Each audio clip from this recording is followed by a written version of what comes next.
Tom Brevoort tries not to say something stupid. Challenge level impossible. He has now opened his mouth once again on another subject. So on the here we go, another week, another take on the ongoing spider marriage discourse. It really is just freaking every week with this dude. Okay, so here we go. So okay. Upsetly frustrated by the constant insistence from Brevoort, the Spider-Man editorial office, and Marvel Comics as a whole, that Spider-Man is about youth, despite him graduating from high school in Amazing Spider-Man number 28. Which people forget. Peter Parker, for the majority of Spider-Man, he's in college. He's not in high school. The whole high school Peter Parker thing was really popularized by Ultimate Spider-Man, the original Ultimate Spider-Man by Brian Michael Bendis. That's where the whole high school Peter Parker thing really got going. That's where it happened, because yeah, he's in college for most of his stuff, and then he gets out of college. So despite it being about youth, he can never move forward or grow up. One fan pointed to the editor's recent attempts to defend this narrative and questioned, so nothing in Amazing Spider-Man is really going to matter in the long run? Why should I care what happens in it? Getting rid of the marriage got rid of any sense that what happens in Amazing Spider-Man going forward with the character really matters. And that's true, because you've proven that you're never going to go forward. Peter Parker is never going to grow as a person. You tried to do that back when Marvel editorial wasn't stupid and run by morons. They actually tried to move Peter Parker forward, had him grow as a person. But then we one more dayed this crap, and look what happened. So Brevoort, this dumbass. Plenty of things have happened to Peter Parker and Spider-Man over the past 17 years, and most of all of them have mattered, both to the character and to the audience. Well, none of them have mattered to the character of Spider-Man. And if they've mattered to the character of Spider-Man, they've been for the detriment. This guy used to run his own company. Peter Parker used to run his own company, Parker Industries. And what happened? You got rid of it. And it matters to the audience because it matters to the audience, again, in a bad way, in a detriment. It matters to the audience because they're seeing one of their favorite characters. The character they've spent years knowing and growing to love, seeing him progress as a character and person, and seeing him getting battered around, both in the comics and out of them. Things change in the world of Spider-Man all the time. Well, they do change, but they just go back and forth. So sometimes he has a black costume, and then he doesn't. Sometimes he's a school teacher, and then he isn't. Sometimes he's married, and then he isn't. Well, he's married once, and then he's never been married again. He had the black costume, and then they took that away, and then they brought it back. Remember Back in Black? He's a school teacher, and then he isn't. He's married, and then he isn't. Again, he got married once. You erase that from history. And sometimes Dr. Octopus takes over his body, and then he gets it back. It's kind of all the same thing. No, it fucking isn't! Having a different costume is not the same as being married. Being married is not the same as having someone take over your body. It's not the fucking same. But as always, and this is this right here, the cherry on the sundae. If you don't like Spider-Man without him being married to MJ, you can always stop reading it. Or simply read Ultimate Spider-Man, whichever suits you. He did it. He did the whole, well, if you don't like it, don't watch, don't read. How has that worked out for you in the past 7 years? How is this mental gymnastics that you guys do, saying, well, if you guys don't like it, just don't watch? How's that worked? How's that mentality worked for you all the past couple years? We get it for Doctor Who. If you don't like, don't watch. Okay, Doctor Who's had the worst ratings in the 60 years it's been alive. We've had it for the MCU. Okay, box office bombs, one after the other. Disney, same thing when they do all their movies. Box office bombs, one after the other.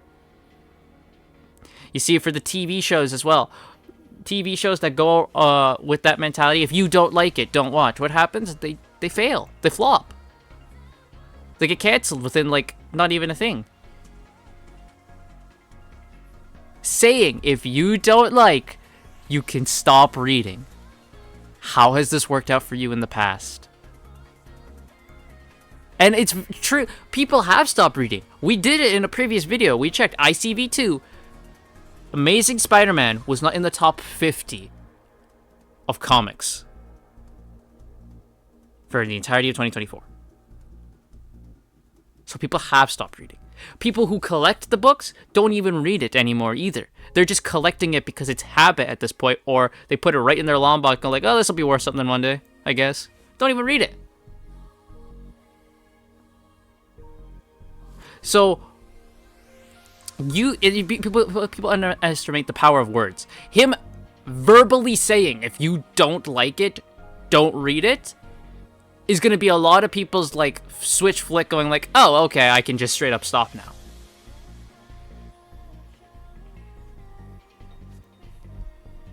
How many times have I seen this? From comic book writers, editors, if you don't like, don't read. I've seen this so many times, and it all goes the same way. It all goes the same way. It works for the audience, but not with you. Of course, just like with his previous attempt to deflect from the fact that Peter and MJ being married with kids in Ultimate Spider-Man Volume 3 is one of the major reasons for his blowout success, Brevoort's argument that Spider-Man is all about change is completely disingenuous. In truth, it's the fact that Marvel Comics won't actually let Peter Parker change that rests at the center of these frustrations. Thank you. Peter Parker, the changes they make are not for the benefit of Peter Parker. They just keep putting him back to the same fucking thing.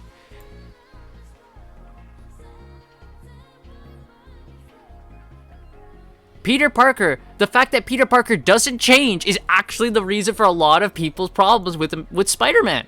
This is true. People want him to change. They want him to stop living in a crappy apartment, to stop, constantly having to, like, live in his friends' couches and all this stuff and scavenge for stuff. That was fine before. That is, like, really, really, like, peak Spider-Man for, like, when he's, like, in the middle of his career, like, really hitting his stride, right? And he has to, like, set up the camera when he's fighting the enemies to make sure he gets, like, the good photos and all that. Like, that's fine. I have no problem with that version of Peter Parker. But the fact that you've kept Peter this way forever is the problem. We had the change. He married Mary Jane, married the love of his life. They moved into a house together. Everything was going good. And then just, he's back to this. He's back to this. Notice how every point made by Brevoort centers on an element of the Web Slinger story that are inherently malleable and temporary. Exactly. The Dr. Octopus body swap was not going to be a full thing. That was very clearly just a temporary solution. Him getting back the black suit, that was a temporary solution. It's not unusual for someone to try out a different fashion style and find a new job every now and then. No, it's not. Or go through a rough emotional patch where they lash out at those closest to them, and in the case of superheroes, have a chance to be the direct result of supervillain manipulation. But you know what is unusual? A character being constantly kicked back down to square one, never being allowed to develop past the status quo, most recognized by casual audiences, due to some Disney executives' fear that even the slightest misalignment of their brand synergy will lead to a massive drop in profits. Thank you! Oh my god, thank you. After 63 years of publication... Oh, hold on. Stop sight. After 63 years of publication, Spider-Man still works at the Daily Bugle as a photographer and still struggles with money. He still can't earn the wider respect of the superhero community. Aunt May is still always in danger, always in trouble, always on the verge of death, and with her upcoming resurrection as the 616 Gwenpool proper, the hero's romantic life is in some way, shape, or form again going to revolve around Gwen Stacy. Exactly. Move on. When one's favorite character is kept at his most basic interpretation, while practically every other character has been allowed to permanently grow in at least some capacity. Even Peter's arguable has been allowed to grow. Yeah, so here's like other stuff, right? Reed and Sue have had kids of their own, and that's never been retconned. Sue Storm's name, for fuck's sake. She's Sue Richards. Like I said, Richard Ryder Nova went from a little kid, from a cocky kid, to now the leader of the entire Nova Corps. Reed and Sue have had kids. And Wally West, who went from Kid Flash to then getting married to then having kids. And you know what the result of that was? Everyone was fucking happy. There's people out there who Wally West is like their definitive Flash, and I can't fucking argue with them about it. When I talk to someone and they're like, oh, and I'm like, who's your favorite Flash? They're like, oh man, I'm a Wally West guy. I'm like, yeah, fair enough. Like, because Wally West grew. Dick Grayson, Robin, leader of the Teen Titans, Nightwing, went to Bloodhaven, almost got married to Starfire. He was Batman. He was fucking Batman before the New 52. Hell, even I hate giving him credit, but Tom Taylor even fucking did something with him in his run. Made him mayor of Bloodhaven and made him rich. At least that's a fucking change. Dick Grayson kept growing. Went from being a police officer to now the fucking mayor of Bloodhaven. At least he did something different. He changed. He kept going up.